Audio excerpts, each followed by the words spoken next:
Sidera Lodoicea. Sidera Lodoicea is the name given by the astronomer Giovanni Domenico Cassini to the four moons of Saturn discovered by him in the years 1671, 1672, and 1684 and published in his Découverte, deux, nouvelles planètes autour de Saturne in 1673 and in the journal des sçavans in 1686. These satellites are today known by the following names, given in 1847. Iapetus or Saturn VIII, discovered October 25, 1671. Rhea or Saturn V, discovered December 23, 1672.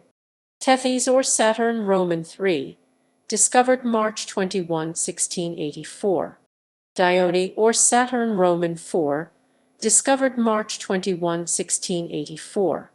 The name Sidera Lodoicea means Louisian Stars, from Latin sidus star and Lodoiceus, a nonce adjective coined from Lodhuwig, one of several Latin forms of the French name Louis reflecting an older form, Lodhuwig.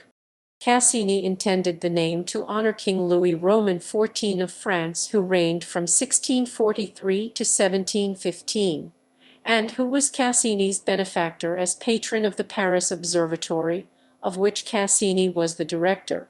The name was modeled on Sidera Lodoicea, Medicean stars, the Latin name used by Galileo to name the four Galilean satellites of Jupiter, in honor of the Florentine house of Medici. The following contemporary 1686 notice records Cassini's choice of name and explains his rationale for the same. In the conclusion, the discoverer considers that the antient astronomers, having translated the names of their heroes among the stars, those names have continued down to us unchanged, notwithstanding the endeavor of following ages to alter them, and that Galileo, after their example, had honored the house of the Medici with the discovery of the satellites of Jupiter, made by him under the protection of Cosmus Roman II, which stars will be always known by the name of Sidera Lodoicea.